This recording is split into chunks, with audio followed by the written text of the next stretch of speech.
Now next question में दिया है क्वेश्चन नंबर 14 में, yes scored 40 marks in a test, getting 3 marks for each right answer and losing 1 mark for each wrong answer. Had 4 answers been awarded for each correct answer and 2 marks been deducted for each incorrect answer, then yes would have scored 50 marks. How many questions were there in the test?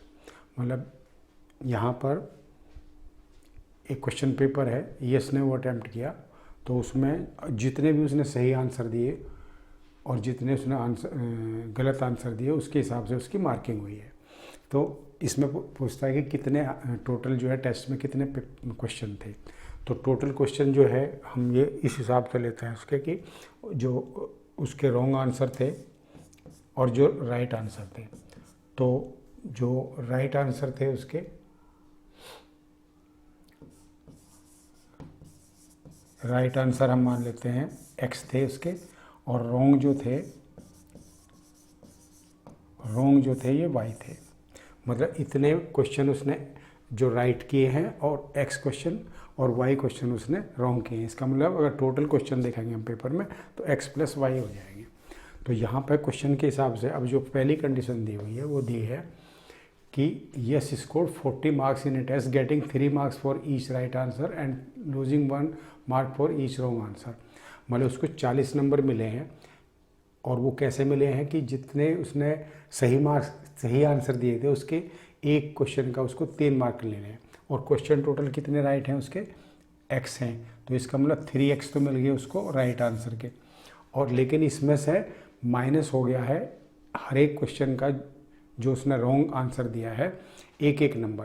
तो total कितने y है, कितने wrong answer किए उसने y किए,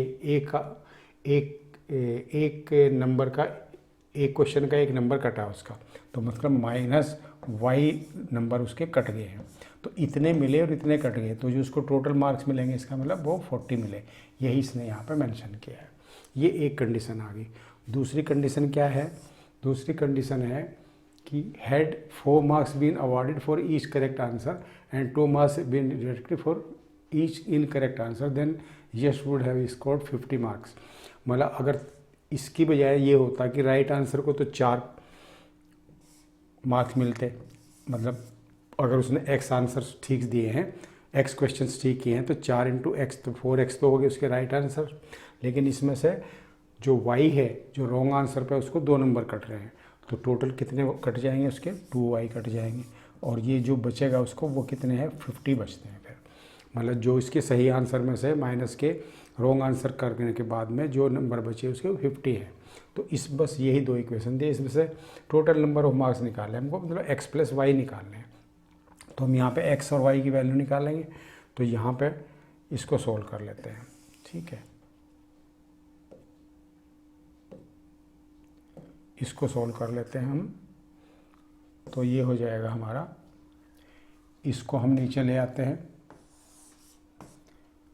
ये हो जाएगा, इसको 2 से मल्टीप्लाई करके नीचे ले आते हैं, क्योंकि यहाँ पर 2y है और ऊपर y है।